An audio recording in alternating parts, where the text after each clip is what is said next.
Okay, Yes. excellent. Well, welcome everybody to the City Council of Claremont District 5 candidate panel.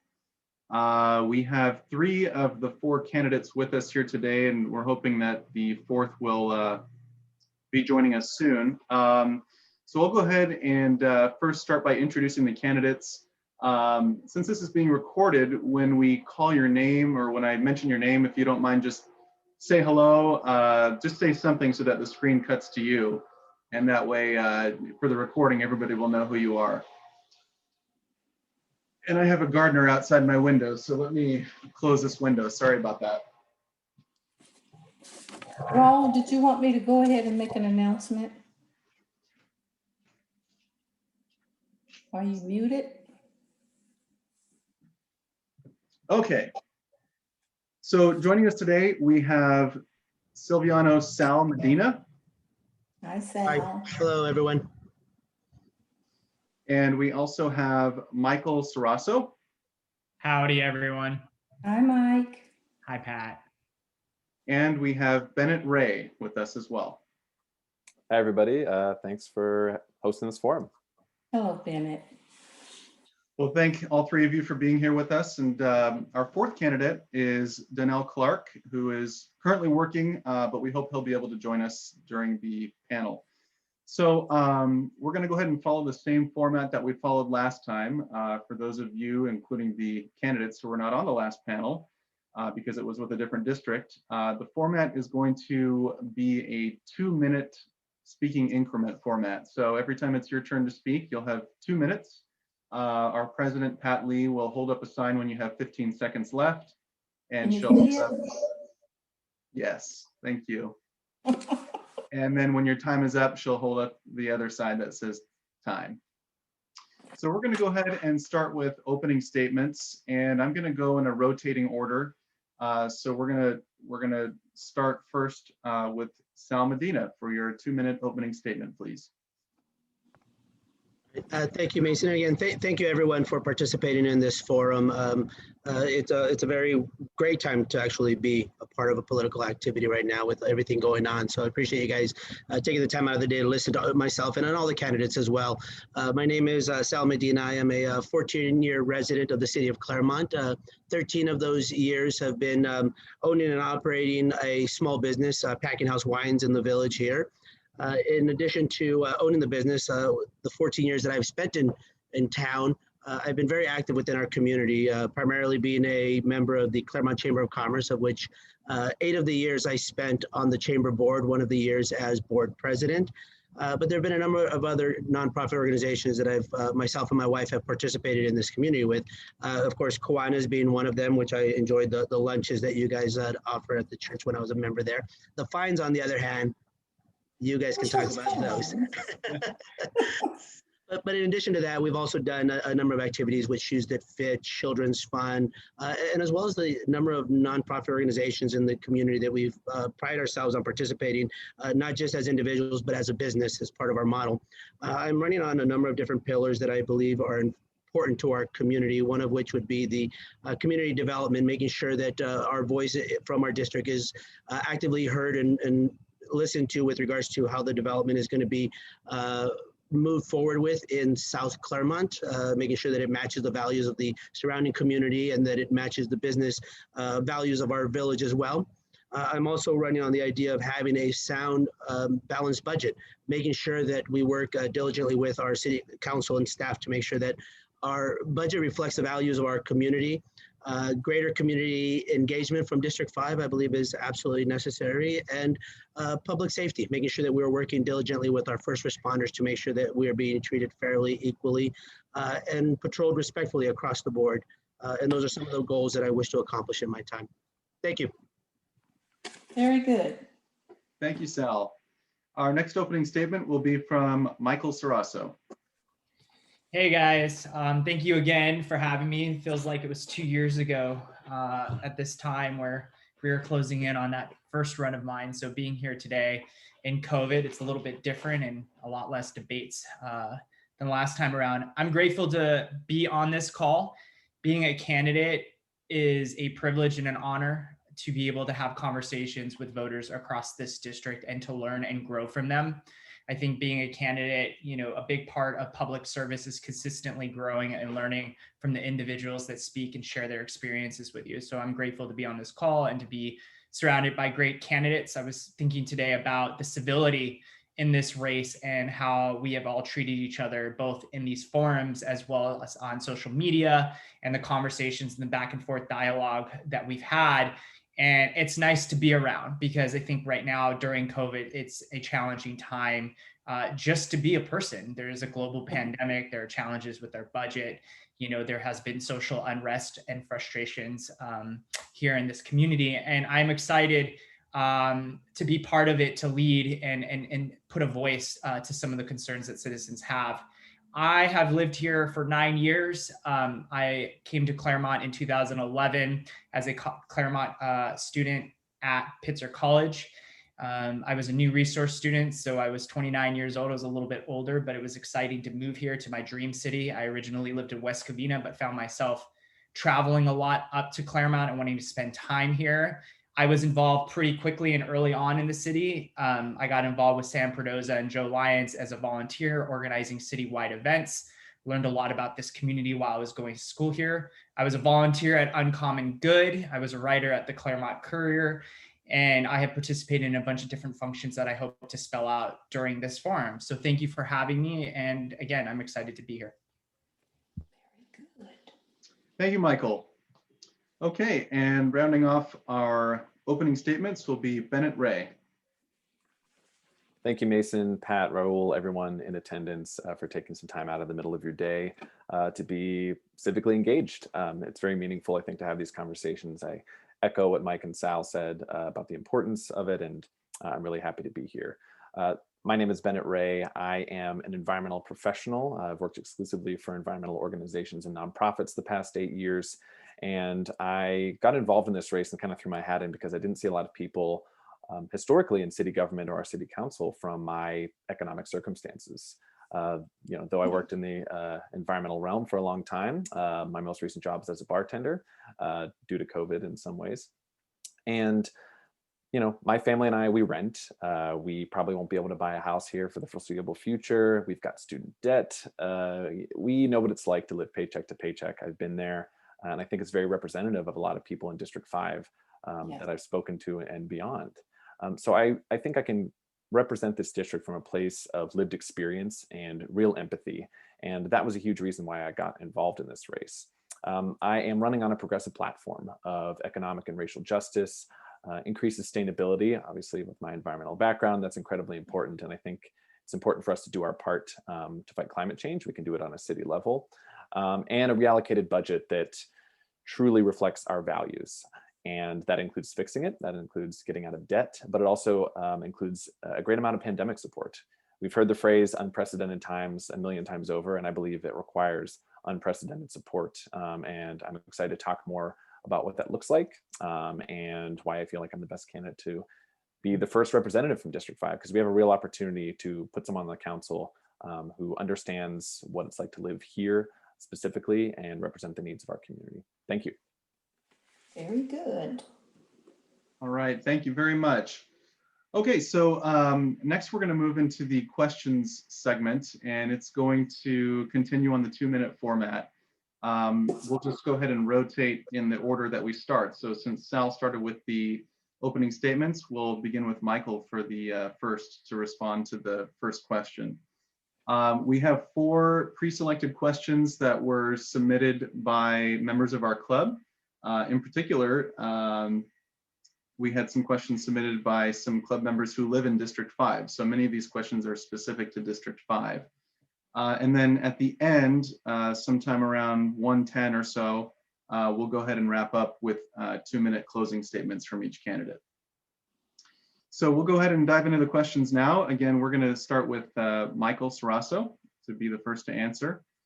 And question number 1 is, currently, District 5 has far more high-density subsidized housing than all other council districts combined. Do you advocate building more subsidized high-density housing in District 5 as proposed in the plans for the Village South project? And how do you see this project impacting District 5?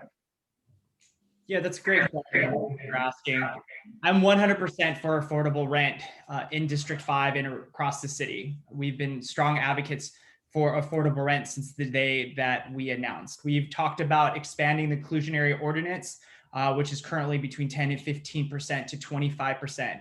And what that would mean is to increase affordable housing for every new development. So if you build 100 homes, 25% of that would be low to moderate income. That is really, really key to incentivize development, but also deliver low income to moderate income housing. We need to have a frank conversation about what low to moderate income housing means in this community, because it's still not cheap. It's just below market value.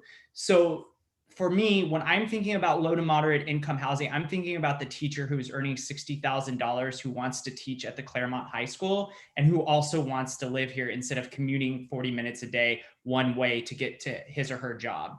So 100% for affordable housing, 100% about spreading out affordable housing across the city. But I am unequivocal. If there is space in District 5 or anywhere else to build affordable housing, we need it.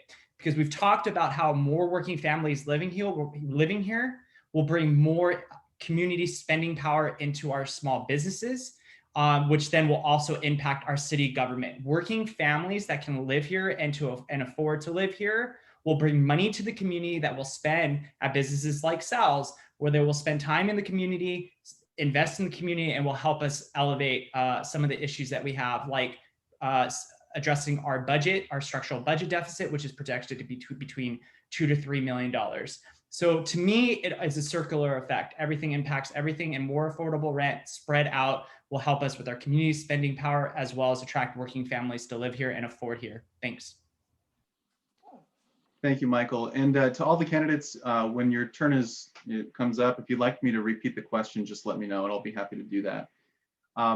One other thing, just real quick, I forgot to mention, if we have time at the end for additional questions, I'll be looking in the chat, and there's also a question and answers section. I'll look in both. So if any audience members would like to submit questions to potentially be asked at the end, if we have time, please feel free to go ahead and type those into the chat. Okay, moving on with question number 1. Next to answer will be Bennett Ray.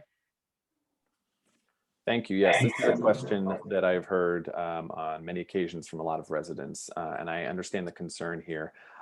I believe strongly that we need affordable housing, and Village South is a big part of that. There's the potential for a lot of economic opportunity there. I've spoken with the developers, Caitlin over at South Village, and I think that they are going to do what the city lays out, basically. And we have a chance, the city council has a chance to be very specific with what we want out of that. Do we want LEED Platinum certification?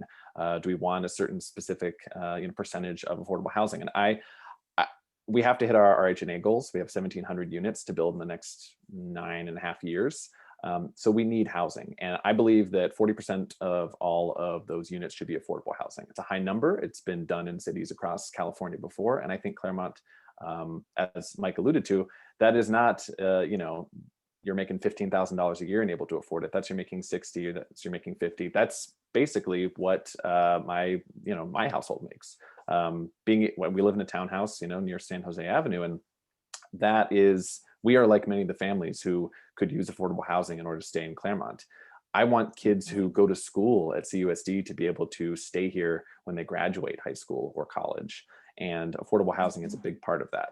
Now, it does need to be done across the city, and I think that is where we work with other representatives from other districts to make sure it's not all in District 5. I know that's the concern, certainly, but transit-oriented housing is the reason why a lot of it is in District 5 currently.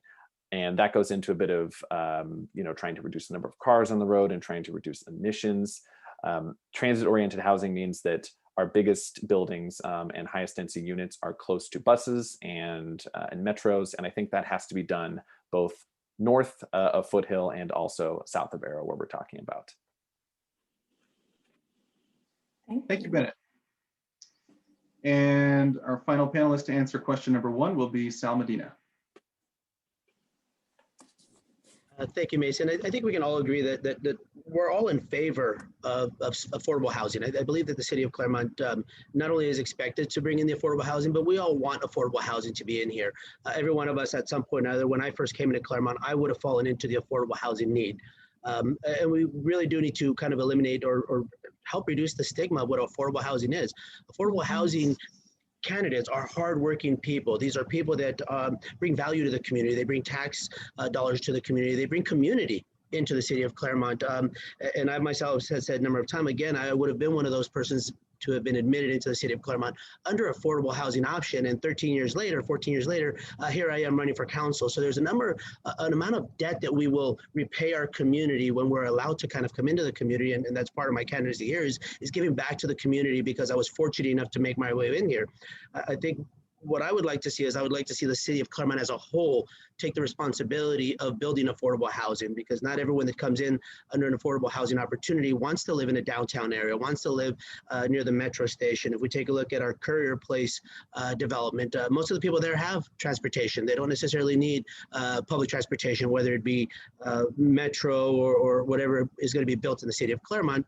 And some people may want to live closer to the high school or closer to the trails or further away from the hustle and bustle, not necessarily down in a downtown area. But I would like to see the city of Claremont as a whole take the opportunity to build within each district and working with other council members to ensure that that happens.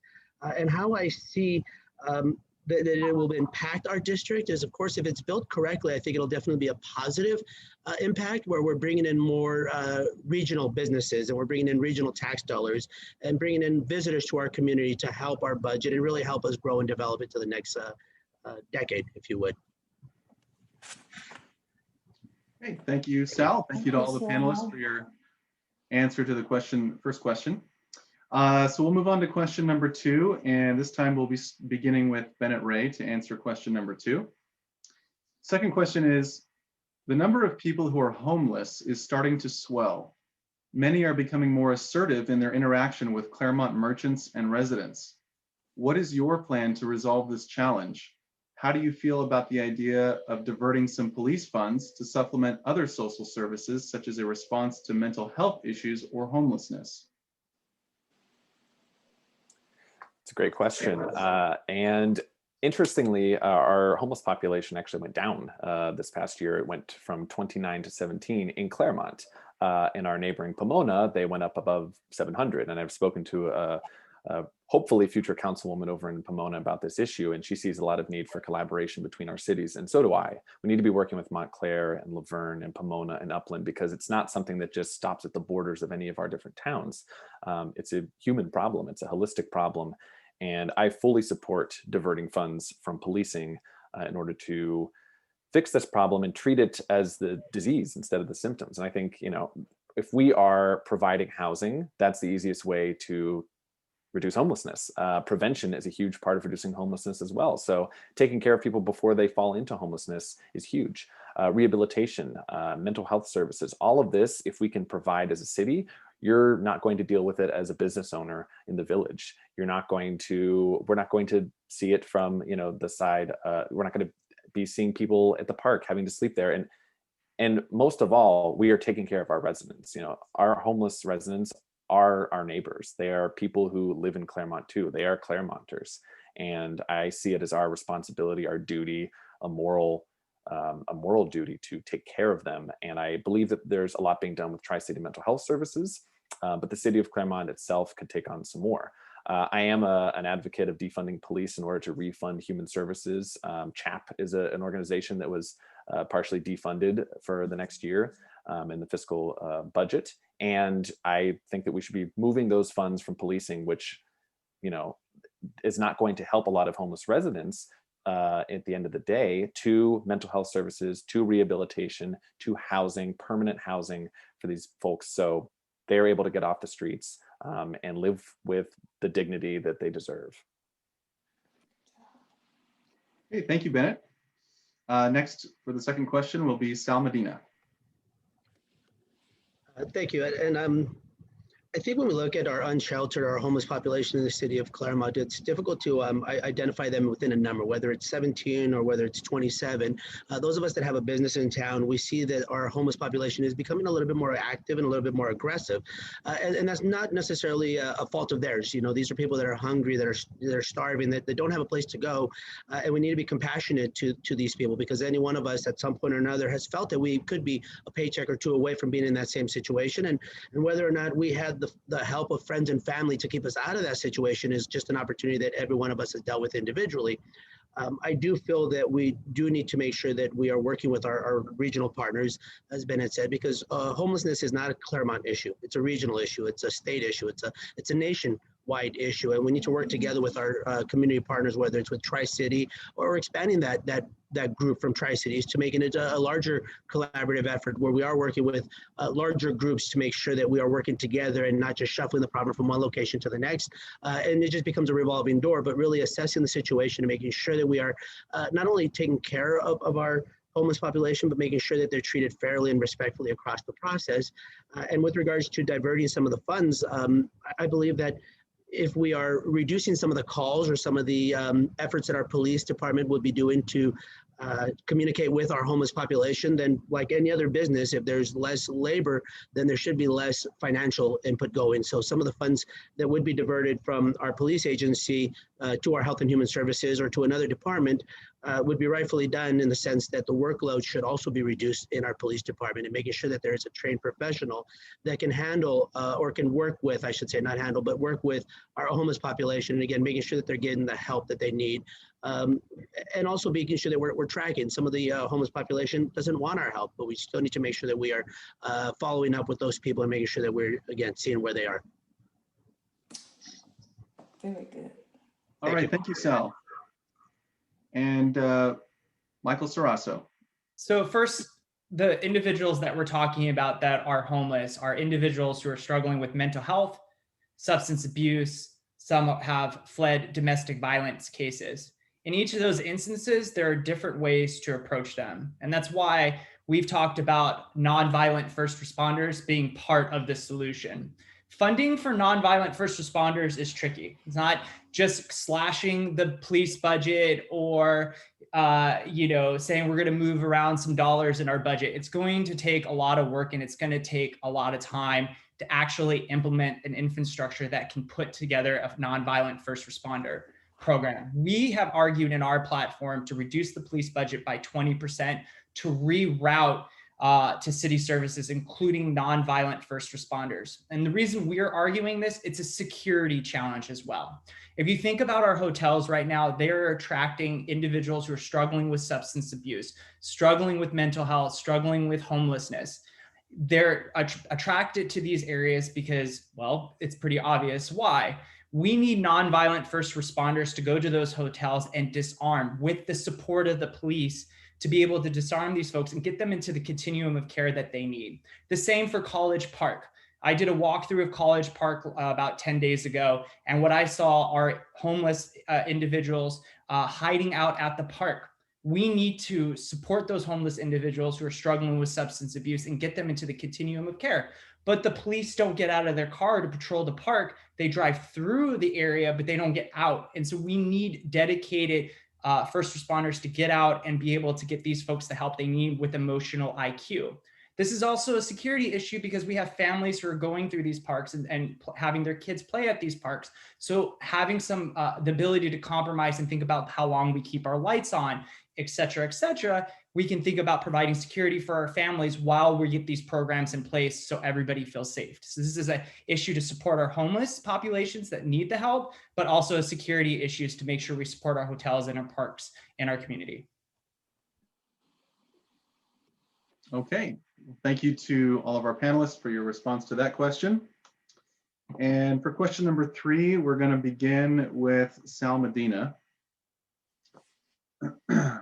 Third question is, the Community-Based Organization, or CBO, grant program was instituted to meet the social service needs of the Claremont community, including residents of District 5. Because of a budget deficit facing Claremont, the CBO program was discontinued for the fiscal year 2020-2021. and many critical programs such as Claremont Meals on Wheels, Claremont After School Program, known as CLASP, and the Claremont Homeless Advocacy Program, known as CHAP, lost their funding. Do you have any ideas how the CBO program might be restarted without jeopardizing a balanced budget?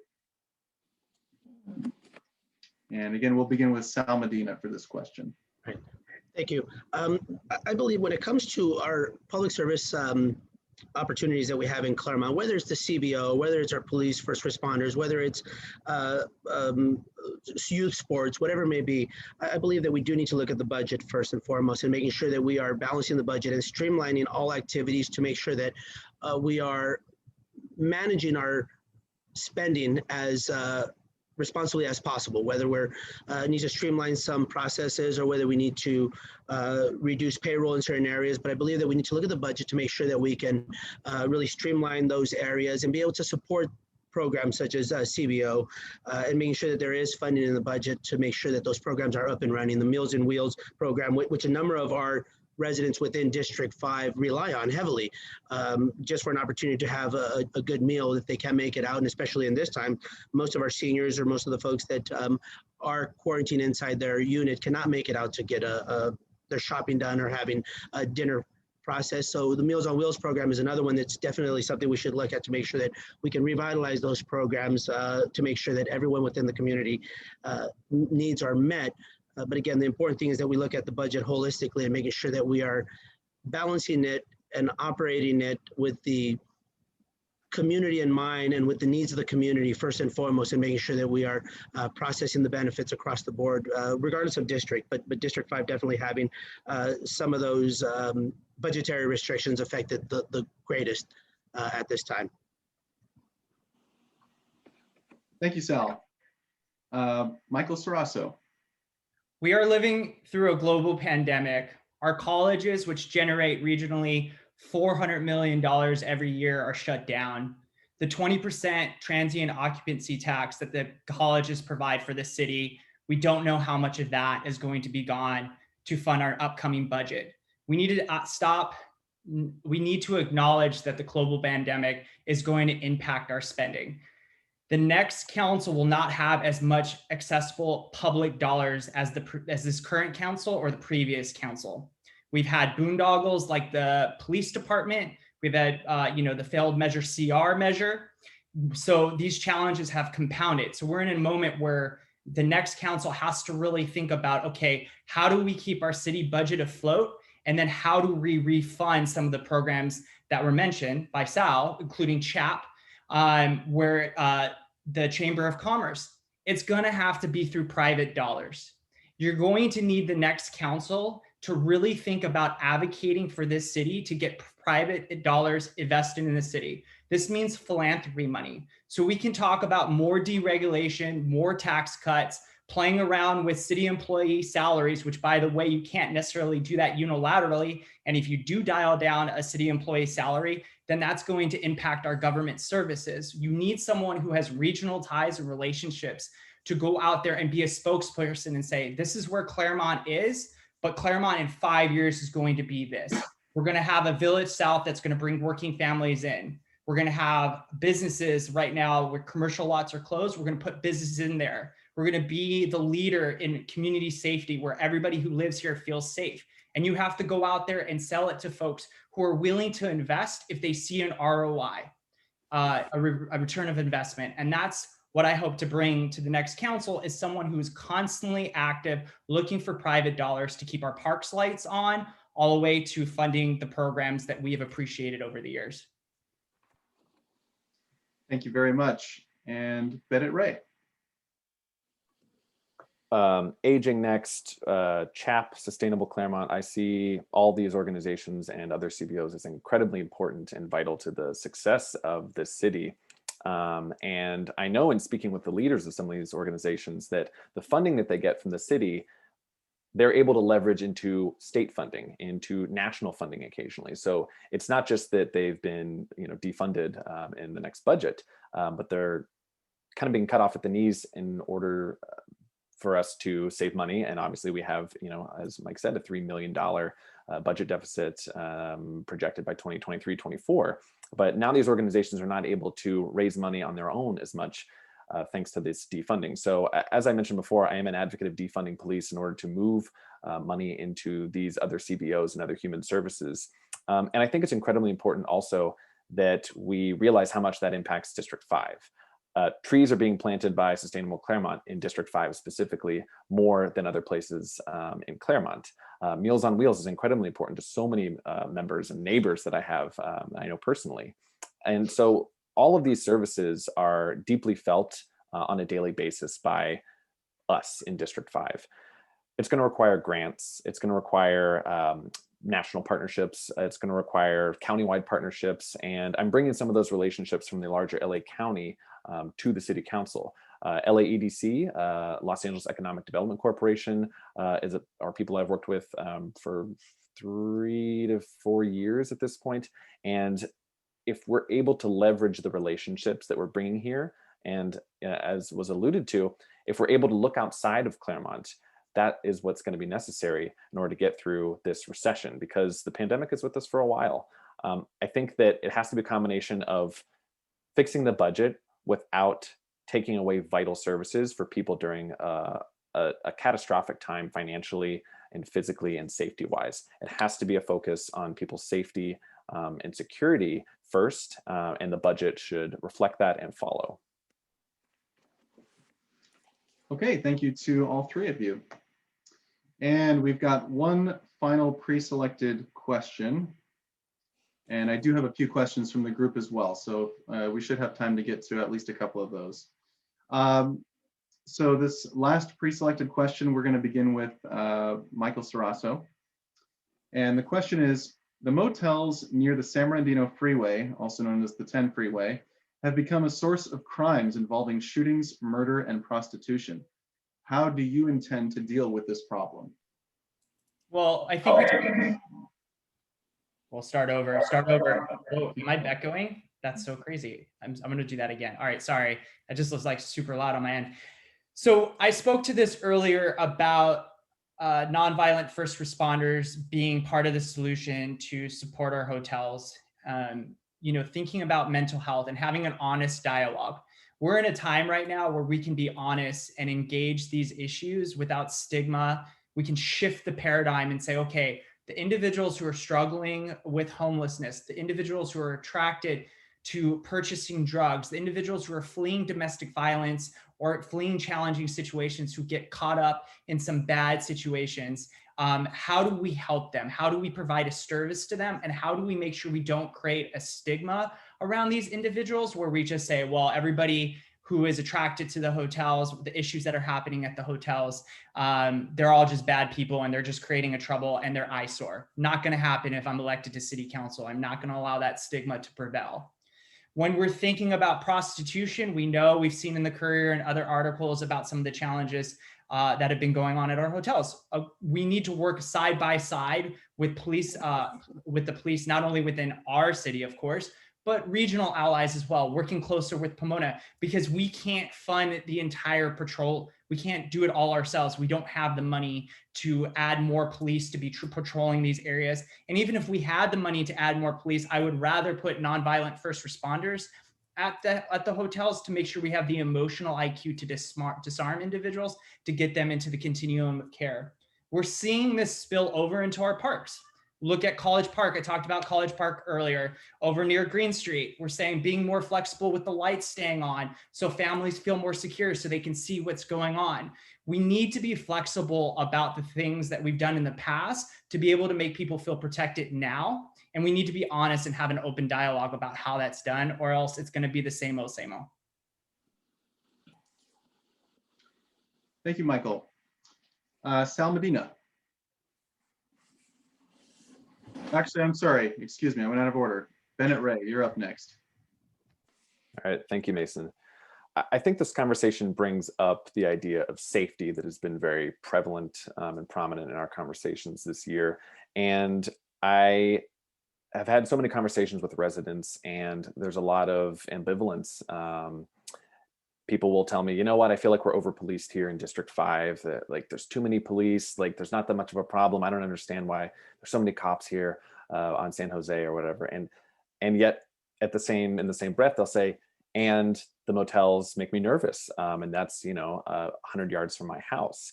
And I think it's this idea of safety that we keep circling around and what makes people feel safe. And I want to broaden that to say, what is safe for these individuals? Because there's been prostitution, there have been people struggling with addiction, and we need to treat them as members of our community. And programs like Cahoots up in Oregon are a great example of something that Mike was talking about. And we're actually starting to have these behind the scenes conversations with the city of Claremont as well, and trying to move toward a future where we don't just respond to all calls with an armed officer. We're responding with people who are trained mental health professionals. And I think that's a huge part of the solution here. And we also have to be talking to the owners of these motels. So I've spoken to members of our city government, and they have pretty constant dialogue with a lot of the business owners in Claremont. And I think we could expand that to those motel owners. They are going to be a necessary part of the solution. They don't want this stuff happening on their property, obviously. No one wants it to be happening here. So it's really a three-pronged approach. We have to make our community members feel safe and supported, and that they are able to go to, Wheeler or Blaisdell Park and feel safe. We need to be taking care of these people with a Kahoot-style program of mental health professionals, and we need to be talking to the business owners to make sure that we are working together and collaborating to figure out what we can do to solve this problem holistically. Thank you. And now, Sal, it's your turn. Thank you. I think one of the things that we want to make sure that, of course, we're talking about District 5 here, and we're talking about the motel, the Motel 6, Claremont Lodge, Nights Inn, because those happen to be in our district. But what we have to understand is when it comes to the issues that we're having in the motels, hotels, those are also happening at the Doubletree. Those are also happening at Casa 425 across the street. So what I believe we need to do is we need to make sure that we work with all of the hotel owners, management or property owners to make sure that we are working together, creating a program very similar to the Safe and Healthy Housing program that was created at the apartment complexes, where the business owners, management, and the residents are working together along with our police department to make sure that the management and owners are taking on part of the responsibility to make sure that those properties are being kind of self-patrolled and kind of made sure that they are doing their part, where we're not spending all of our police resources and time and dollars in one area just because the Motel 6 happens to be the area that happens to have the most attraction right now. And true, there is some mental health issues that are creating some of the crime down there, but some of it is just criminal element. Some of the people that are down there carrying guns, some of the prostitution that is happening down there, some of the human trafficking that is happening down there. Those are just criminal issues that need to be dealt with, both by management as well as our first responders. And it is true, working with the owners and working with management. I've already had a conversation with Harry and Andrew Benke at the Doubletree and talking to him about how we can streamline some of the activity to make sure that his hotel is safer. I've already met with Roger Desai, who owns the Nights Inn and whose brother owns the Claremont Lodge, and had a conversation with him because of the relationships that I've had with him over the years, and reached out to him to see how we can make sure that his hotels are being operated safely, to make sure that the community as a whole, and this isn't necessarily a Claremont issue, this is a regional issue. Other hotels, other cities, other communities are having these same issues. So this is an opportunity where Claremont could be the leader in creating a program in which, again, our owners, management, residents, and police officers, first responders, are working to make the area safer. Great. Thank you all for your responses to the pre-selected questions. I do have 3 questions that have been submitted by the audience, so we'll go ahead and dive into those for the next 20 minutes or so, and then we'll go ahead and move to closing statements. So the first question from the audience is, if you are not elected to City Council, will you stay involved in our city, such as becoming a commissioner or getting onto a committee? And Bennett, it's your turn to answer first. Thank you for that question. I think there are a number of ways to be involved in our city, and I would certainly like to be a part of a commission or committee. Sustainability kind of calls my name a bit. My wife works for She's a senior development manager for a nonprofit that gets kids out into national parks and teaches them environmental science. As I said, I've been an environmental professional for the past 8 years, working with groups like Greenpeace, LA Food Policy Council, Sierra Club, et cetera. So that's definitely a group that I'd like to be on if I am so lucky as to be accepted onto that committee and commission. I think there are also many other ways to stay involved, and I've been doing that already. So if you've been out, there's a lot of tools in your toolkit to create change on a local level, and to have your voice heard and to become an important community member, whether it's volunteering or protesting and marching. If you've been, on the corner of Indian and Foothill, that is part of this too. And attending city council meetings and commission meetings. So I've been in every police commission meeting that I've been available for this year, basically, and as well as city council meetings, trying to make the voices heard that are unable to be there. A lot of folks in District 5, a lot of people in general, just in life and in Claremont, they don't have time to go to city council meetings. They may not have time to go to commission meetings. They have a couple of jobs, life's busy, they have kids. So I'm trying to do whatever I can to kind of use my privilege and platform to share their concerns directly with the city council, with the commission. And I look forward to doing that for the next 4 years, no matter who wins this race. I'm here for the long haul to make Claremont better. Thank you, Bennett. Sal Medina. Yeah, absolutely. I think if you look at my track record and my time in history, you can see that putting my name in for city council is a unique opportunity, and it's a very fortunate opportunity if I'm elected to do so. But part of our philosophy, part of our mission statement, part of our model here as a business, and myself as an individual, has always been to participate and be active within the community. So over the past 14 years, I have participated within the community. I have volunteered for a number of organizations. I haven't necessarily jumped on any of the commissions, but I have joined a number of different boards, whether it's citywide or regional. I've been a part of Assemblyman Holden's Business Advisory Committee to create regional attention to the city of Claremont, and making sure that the city of Claremont's voice is heard within the Assemblyman's circle. So I do see myself continuing that path and making sure that my voice as a resident and as a business owner is continued to be heard, and more importantly, that the connections that I have made thus far with the people that I have met over this campaign process, that their voice continues to be heard, regardless of whether my status is as a council member or as a resident / business owner, as I've continued to be in the past. But yeah, there's a number of ways that you can continue to be actively involved. As Bennett said, there's a number of things that every one of us has to offer, regardless of the outcome of this election. And I look forward to continuing that process in the long haul. Thank you, Sal. Michael Sarasso. First, there's a lot of legends on this call who've been involved with this city 20, 30, 40, 50 years. So I want to say thank you to all of you who are on this call. And I think for me, I would ask them to have an open mind, when we're thinking about the pathways that individuals can get involved with this city. It's not always just through a commission or committee like Bennett was talking about, but there's other ways to get involved. My story started with me being a Pitzer College student, then a volunteer at Uncommon Good, then working with Ann and Zach Horser on the Housing Trust, then running for city council, then losing, and then getting involved as a intern / contributing writer at the Claremont Courier, where I told stories from a perspective, an observed perspective, and sharing that and putting that out there. And I felt like that was a contribution that I was giving. And then I've decided to run for a second time to support this community as we struggle through COVID and getting our footing. And a lot of the supporters on my campaign have never been involved in a campaign. So they've never participated. And now they have, and I'm hoping, win or lose, that they will stay involved and they will participate the ways that they feel comfortable to do so. And as Bennett suggested, a lot of these folks are working 2 or 3 jobs. They're not retired, they don't have that flexibility to get involved. So finding ways to create flexibility for those individuals to get involved will be a key priority of mine if I lose, which I don't plan on losing, but if I do lose, that would be a key priority. The second key priority, if I do lose, is to be a fundraiser for a lot of the nonprofits that do exist. I am a founder of a nonprofit called Community Groundwork, where we train young people to get in politics and government.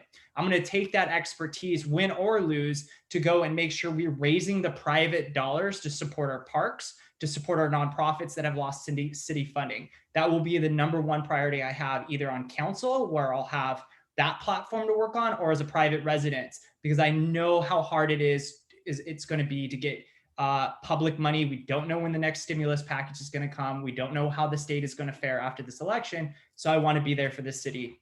Thank you. All right. Thank you to all three of you. We have another question from the audience, and this time we'll begin with Sal Medina. The next question is, in your opinion, what is the most critical issue facing Claremont in 2021 and the years to come?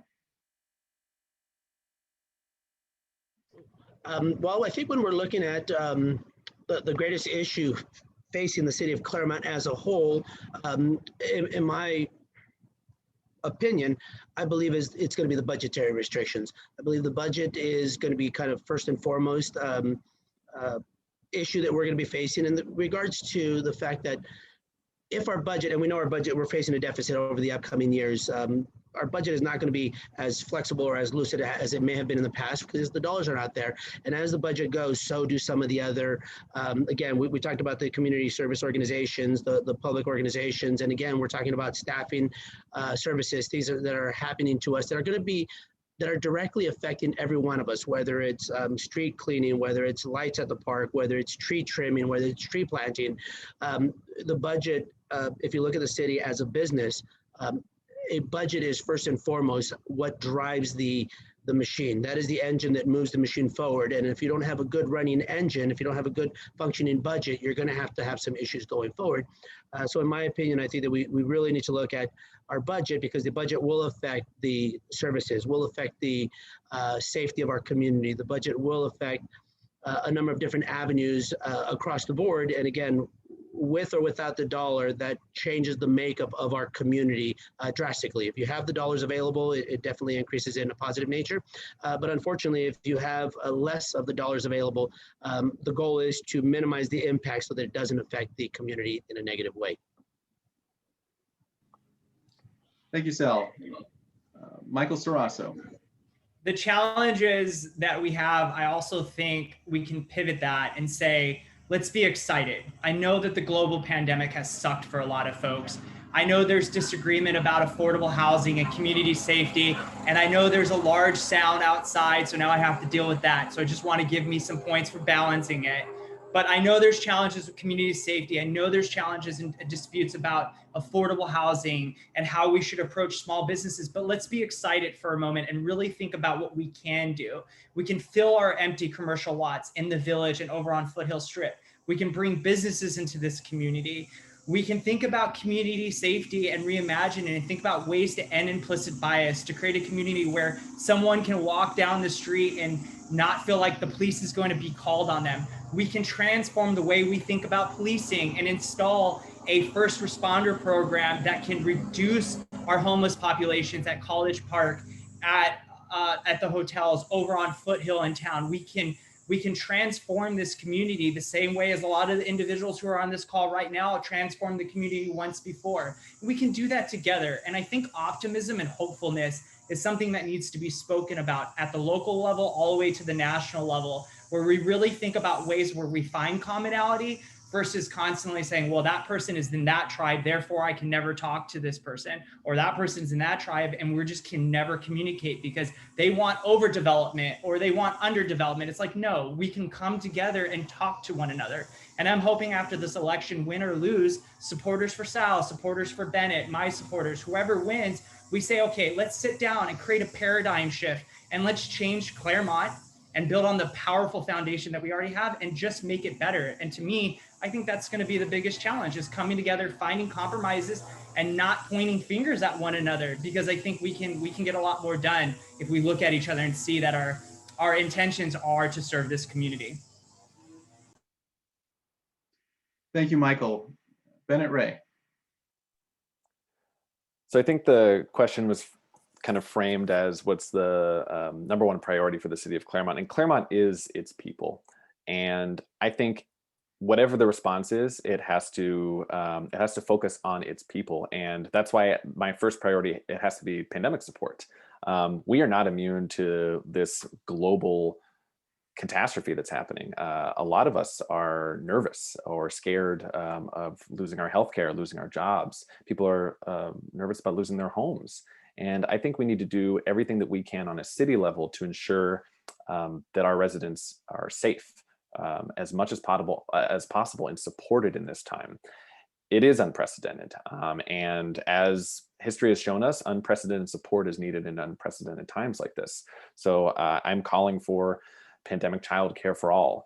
We need to have renter protections if national or statewide renter protections fail, not only for residents, but for small business owners as well. Forgivable loans for small businesses. There's a lot that we can do on a city level. There's a lot that we can do working with national organizations and statewide organizations to support our people. And that has to be number one, because people think about it every day. You know, you put on a mask like you grab your car keys. We are living in a different time than any of us expected. So our response should be to the problem that is at hand as much as possible that we can do on a city level. I would say, secondly, if we're focusing on the people, and that is really my concern here, I am a proponent of anti-classist and anti-racist policy. And we have seen a lot of unrest this year. And I know a lot of folks in District 5, we are, of a lower income than other districts on average, and we need the help. And so I think that all policy that supports anti-racism and anti-classism is important to implement as soon as possible. And that goes from parking tickets all the way to requiring ethnic studies in our schools and many more that I think will truly help people and help people immediately. Great, thank you. So we've got time for one more question from the audience, and then we'll go ahead and move to closing statements after that. So for our final question from the audience, we'll begin with Michael Sarasso. And the question is, if elected, how will you complement the other 4 city council members? Well, I'll bring humor. So I think that'll be a nice bonus, especially for those 6-hour city council meetings where there's a lot of dispute and debate about what we do as a community. I've talked about this before in previous forums, but I have a lot of respect for at least the 3 that we know are gonna stay on. I look at Ed Reese and, a lot of my platform, I look at him and I look at the ability that he has to public face and bring private dollars into some of these nonprofit programs. So I would be dishonest if I didn't say, thinking about the type of council person I want to be, take a look at Ed. I look at Jed and what Jed did for affordable housing and building, getting the green light on the 15 affordable housing units to help seniors live here on fixed income where they're paying $300 to $400 rent, working with Tri-City, looking for city government money and making it happen. I look at Jennifer Stark, who always seems to find a way, even in contentious times, to bring people together, her empathy and her intellect, and just constantly finding ways to sort of, bring coalitions together and do it in a disarming way. So I look at that and I take that into what I would want to do as a council person. And I look at them and I think that's how you complement. You say, okay, I know I'm going to have differences with Ed and Jennifer and Ed on some of the policy issues, but I'm always going to see them for what they're bringing to the table, which is their intentions, that they all love Claremont the same way I do. And they show that in a different way. It's love language. I don't know if anybody's ever read like a love language book. Everybody has a different way to show their love. And we all do it in different ways. And so for me, it would be the greatest honor to work with those 3 to really think about, and I think we all agree, on affordable housing, reimagining community safety, bringing affordable rent into this community to make sure working families can live here. That's how we all agree with that. Small business growth. I'll look to Ed and I'll look to Jed and Jennifer and say, how do we bring private dollars here to jumpstart our economy? This is going to be, I'm excited to work with them. That's part of the reason why I decided to run. Thank you. Bennett Ray.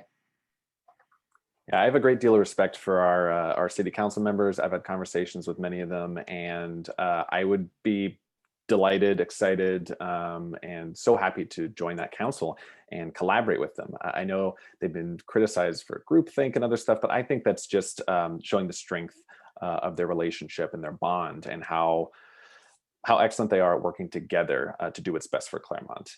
And in terms of how I would complement them, I think the biggest thing that I would bring that the council may have been lacking for a while is what I talked about earlier, which is that economic diversity. Only 2 members of the city council over the past 45 years have even lived below Foothill. And obviously one of us, we all live below Foothill here as representatives for District 5. But I don't come from a lot of generational wealth. I have never golfed before. I don't know if that's something that folks on the council do. I have a working class background. I grew up in a lot of economic uncertainty and financial distress. And I think bringing that, again, lived experience would really kind of open people's eyes to what it is like to be lower middle class or middle class. And I think that's a big thing that I would bring there. And the other item I would bring is just an energy that I see a lot in younger folks. I have been working with students, and I believe heavily in the power of uplifting student voices. And so I think I haven't seen a lot of student voices in local government because sometimes they are, turned off from getting involved or are not allowed to get involved as much, obviously because they can't vote. But I think that energy is really important, and their ideas are just as important as ours. So I think bringing some younger energy. I'm 31. I'm not 18, but bringing that younger energy and that connection with students and connection with progressive ideals that we're seeing bubble up all around the country and progressive ideals that I deeply believe in, I think would be a great addition to the city council in order to move us towards this more holistically fair, just, and equitable future. Thank you very much. Sal Medina. Thank you. And I think we can all agree that we especially going through this process, and Michael, you've done it twice, but I believe that we all have a great amount of respect for anyone that has done this and for those that are sitting on council right now. And that goes to say even the folks that are running in the other district. It's a great amount of effort, work, tireless time being spent, whether it's on the phone, walking, or talking to people, but we all find it incredibly rewarding and satisfying. It's amazing the lives that we can touch once we kind of get on the floor and start walking around. With regards to how I would complement our city council, the existing and the potential other district member that would be elected in. Fortunately for me, I do have a longstanding relationship with the 3 members that are on council, whether it's Jennifer, Jed, or Ed. I know them because of my time in Claremont and because of the activities that I've had. Ed and I have spoken at length of our upbringings and how he believes his upbringing brings a unique perspective to the council. And I believe that's what I would bring to the council. I think I know that Bennett had alluded to the number of people that have run in District 5 or south of First Street. I believe if elected, I would be the first Mexican-born immigrant to the council, and that prides me a lot. That prides me especially for District 5. One of the reasons that I ran is because I believe that I reflect the values of District 5. I look like District 5. I feel like District 5. I know what it's like to grow up on a school program, to be a latchkey kid. I learned early on, my parents never made me feel like I was poor, but I realized on one of those food bank days where I took cans of food to school, and I realized later on that day, the janitor showed up at my house to bring those cans back to us. And I realized at that point, oh, we're the poor ones. So I looked through life through a different lens. I looked through life through a lens where I know I sell wine and I sell a luxury brand, but I'm incredibly blessed and fortunate. And I want to bring that conversation to the council, letting them know that I know what it's like to go without. I know what it's like to not have Christmases. And let's make sure that we take care of the community that also feels that way and knows that way, and make sure that they're not only represented, but heard.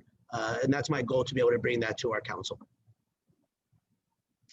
Thank you very much. Well, thank you to all of you for your responses to the questions. And we're going to go ahead and move on to closing statements now. We're sticking with the 2-minute format. And we're going to begin with Bennett Ray for your closing statement, please.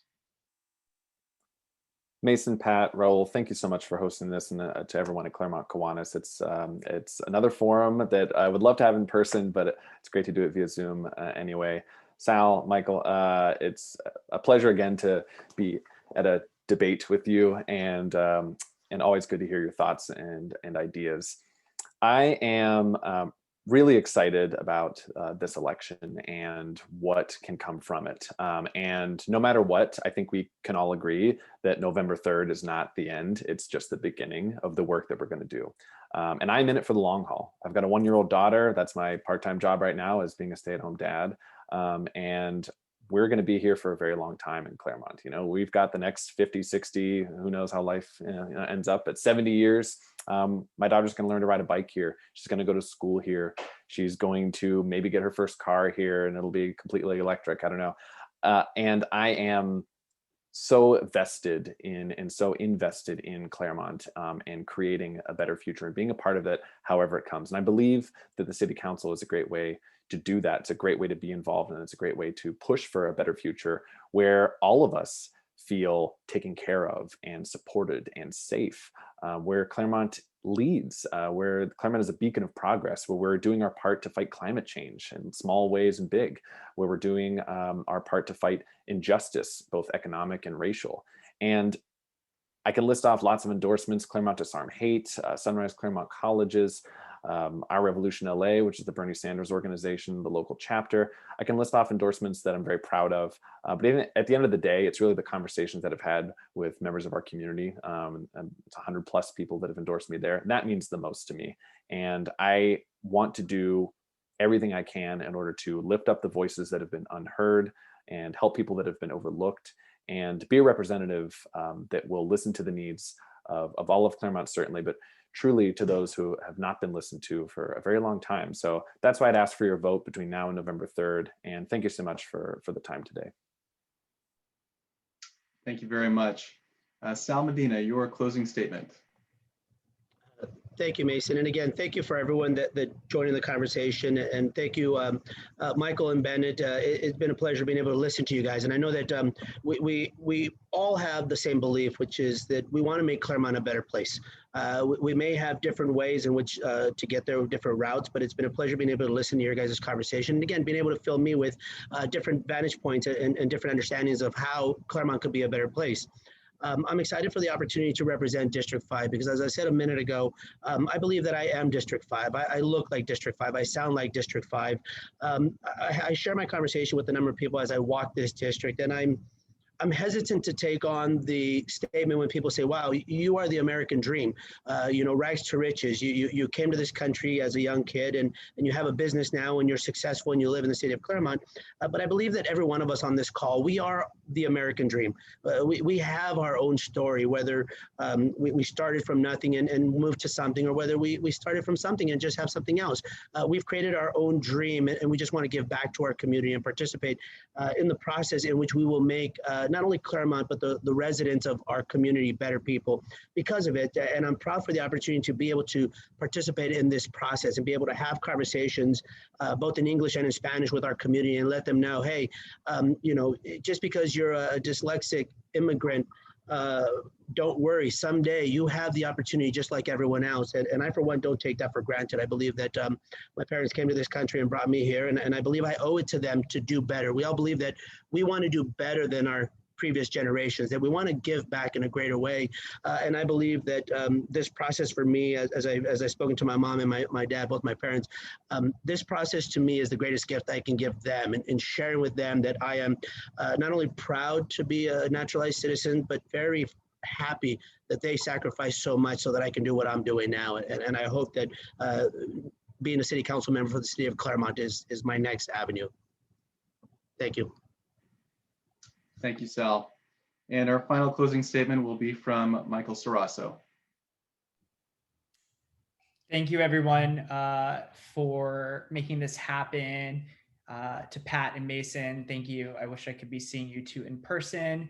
To Sal and Bennett, I've enjoyed this with you all. I'm really appreciative of the civility and the kindness that we have given to one another. And I think that's a reflection of who we are and what we want for this community, and a reflection of this community and what it brings inside to its city.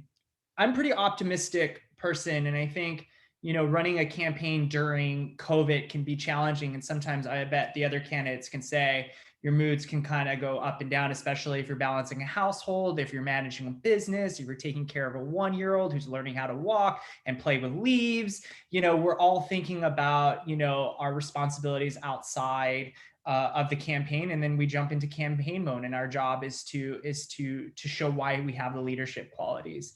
Talking to voters, knocking on doors, engaging in these events has inspired me and in a way has been therapeutic for me to remind me what's at stake at this election and what's at stake if you're not involved. I am in the belief that some of the individuals who are on this call and watching, the folks on, here moderating, and the other candidates, we have this ability to really come together and really bring folks together from all backgrounds. How do I know that? That's District 5. Sal talked about his story. Bennett talked about his story. My mom, single parent, raised me on Section 8. I had my own challenges as well. And we're all living in District 5. We have teachers, we have individual parent moms and dads, and dads who are learning to do remote teaching, coming together, figuring it out, and thriving during COVID and supporting their neighbors. And I think for me, whatever happens on November 3rd, let's always think about the people that are in front of us. And even if we disagree with them, see them for their intentions and disarm one another to talk and have a real conversation and inspire and lift. And I'm all about that. Fantastic. Well, that's going to wrap up our panel for today. I want to say it's been a real pleasure, which I doubt the moderator of tonight's debate will be able to say. But thank you all for your time today, and I'm going to hand it back over to our president, Pat Lee. Okay, and I thank you all as well. It's been a pleasure listening to you. And I have an announcement to make to the club. We have received the Al Homer Award, and I can't. Oh, there's a picture of it. I would like for Raul to explain to us why we got that award. Unmute yourself. Where are you, Raul? Did he leave? I'm here. Oh, I want you to talk about this award. I'm hiding in the shadows. Okay. Okay. As long as we can hear you. But the award is given to the club, the Kiwanis Club in Division 15. So that runs from where we are to Riverside, to Norco, to Eastvale.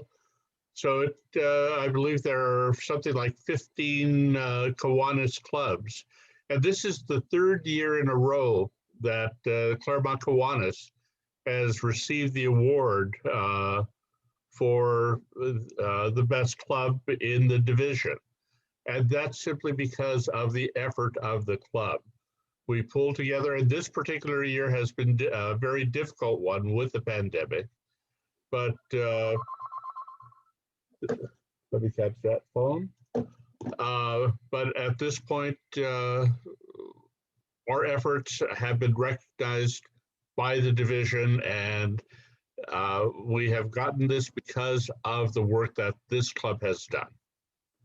And we should all be very proud because we work hard. Thank you, Raul.